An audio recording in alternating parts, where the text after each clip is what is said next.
Hello, you beautiful people. It's me. It's Michael. I am back. Oh my good golly goodness, Batman. Have the last few weeks been insane? Just truly insane. Thank you so much. I had no time on Saturday. I told you I'd post. I try so much to be a man of my word, but oh my heavens. We have been going through it, and that just is the ebbs and flows of life sometimes now, isn't it? I'm sure all of you can relate. So, however you might be listening, wherever you might be, I appreciate you tuning in.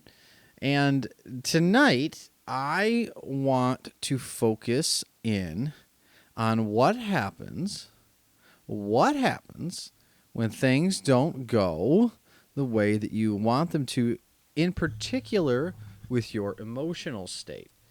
And I have recently been with a therapist. I decided to try to seek out a way for me to be better, just even 1% mentally for the sake of my congregation, for the sake of my church. And what that has led me to is seeing a psychologist. It's just to keep my motive in check, to see, hey, am I still doing this thing correctly? Is there stuff that I can still work on? And I want to take us through some of these things. So my mom bought me an emotional wheel. It's a thing that has like 6 categories on it: anger, surprised, sad, unpleasant. Like, it has like 6 categories, and it all branches out, and there's like 70 some emotional like actual words associated. So sometimes we might say I'm scared, but it means I'm worried. Sometimes you might be happy, just might be pleasant. Sometimes you might be sad because you're just really tired. And there's English language, we typically hover around certain words, and depending on the context and how we say the words, the degree of that emotion is communicated. So sometimes we'll say I'm tired when we really mean exhausted. Tired meaning annoyed. There's so many different contexts for the same word, and that's some of the homework that my therapist has given me: is name the emotion, try to find the most appropriate word, and then try to fully communicate why you feel that way. And that's really important. So that's been some of my homework. But yet at the same time, if you take the story of Jonah is one of my favorite books of the Bible. And it's because you have a gentleman that is called to do something that he doesn't want to do for obvious reasons. He does not want to see the enemies of his people be forgiven. He wants to see them crushed beyond recognition. He wants divine retribution to befall. He does not want to go preach the word of Yahweh to them just so that they can experience mercy and forgiveness. And so what does he do? He leaves. And yet he comes back, he preaches the entire city of Nineveh, 300,000 people, took several days to get through it. And at the end of it, they all repent, and he goes away really upset. And at the end of the book, it ends, this whole narrative is only 4 chapters in our Old Testament. And it ends like on a cliffhanger. And at the end, this plant, he comes out, he's really hot. God causes the plant to come and shade him, because he's basically climbs a hill, overlooks the city. He's in a very hot landscape. He's miserable that they repented, that he's not getting what he wants, but he's still willing to do it regardless, because as the Lord told him to do it, he's got to do it. And then he gets really hot. Well, the Lord causes a plant to sprout up and give him shade, and then the plant dies. And then God said to Jonah, this is Jonah chapter 4, verse 9, "Do you have good reason to be angry about the plant?" And he said, "I have good reason to be angry, even to death." Then the Lord said, "You had compassion on the plant, for which you did not work and which you did not cause to grow, which came up overnight and perished overnight. Should I not have compassion on Nineveh, the great city in which there are more than 120,000 persons who do not know the difference between their right hand and left hand, as well as many animals?" So it's 120,000 people, not 300,000. I'm sorry. And so he said they're so foolish, they don't even know the difference between their right and left hand. And there's many animals, like, should I not have compassion? And there's no retort by Jonah. It's just like it's like a rhetorical question. Jonah knows the answer. He's upset. He just sits there. You look at the prophet Jeremiah. You see all the stuff that he befalls when he does the prophesying, and I one of the things that I find most relatable is he is called to prophesy. It's not a popular position, and never has been. Most of the prophets get killed by their own people. He laments, unlike a lot of the other prophets. He actually gives his grievances. He speaks about the prosperity of the wicked, the persecution and the opposition he experiences, the burden of his prophecy, the accusations against God, his longing for deliverance, and then this whole idea of faithfulness and what it costs him is very much reminiscent of the cost of discipleship that Jesus talks about.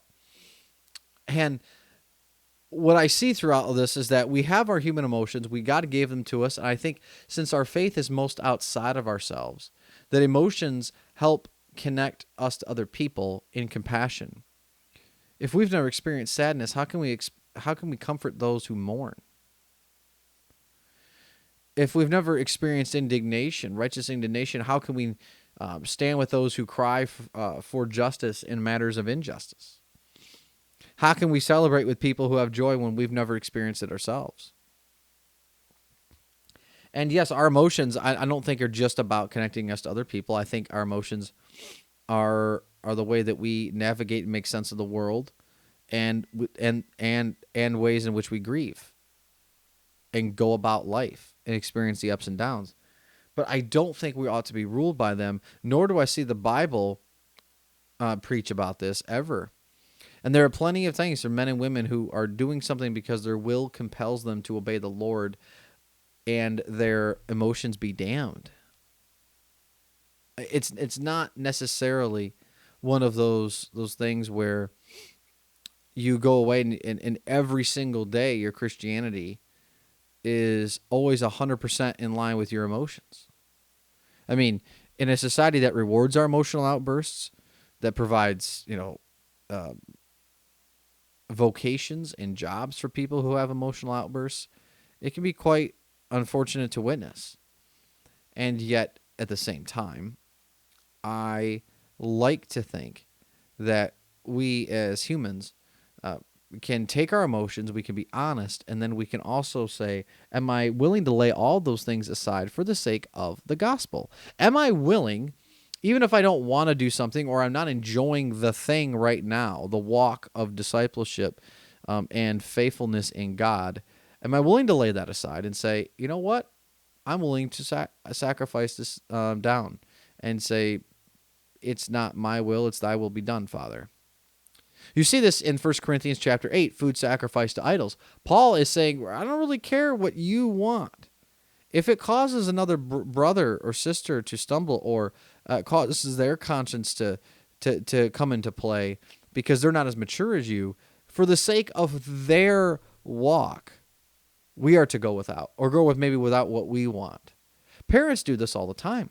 I think society rightfully chastises and rebukes parents who only act according to their own self-interest and don't protect, don't feed their children, don't care about their children.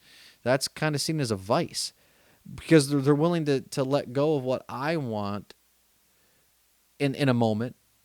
And I'm not saying you don't want a joyful family, you don't want to be close, you don't want to do things for your kids. I'm not saying that, but every day of the week is not like that. Every moment is not like that. I'm sure new parents don't want to get up in the middle of the night. They'd rather have their baby sleep through the entire night. That's pretty obvious. I don't think that is I don't think that's a big mystery. And so when we talk about these things, I want us to have a better understanding of what it means to truly appreciate, one, our emotions, but also, when necessary, divorce them from what God's calling us to do. For me as a pastor, one of the reasons why I didn't want to be a pastor was because I knew that there's a lot of hardship that comes with it. There's a lot of, particularly the funerals and walking through life and death with people. Like, that's not something I wanted to do, but my desire in life is to fulfill God's purpose. And in my desires of like, hey, God, regardless of how I'm feeling that day, I'm still gonna live for you. I'm still gonna believe in you. Like that is where I'm at, and that's just part of, I think, some of the faithfulness and the gifting that God has given me with faith. In particular, I just have a full confidence that God exists. It doesn't mean I'm not angry with him, not that I'm displeased, but it's not going to dissuade me from serving him because I just don't feel like it. And if we allow the feelings to dictate our lives, oh boy, what a volatile life that is. Not just for you, but for anyone that's in your life. So as we look at emotions, we look at certain things, I would love for you to revisit the prophet Jeremiah and Jonah, and look at Jesus in the Garden of Gethsemane. He's actually asking the cup to be passed for him, but then he's still saying, not my will, thy will be done. We have the emotions. He's going through turmoil, but he's not leaning into it and saying, hey, I'm just going to run from this. No. So hopefully that's some encouragement tonight. Thank you so much for listening. Appreciate your patience and endurance with the podcast. I hope that you all have a blessed rest of your week. May God bless you. May God keep you.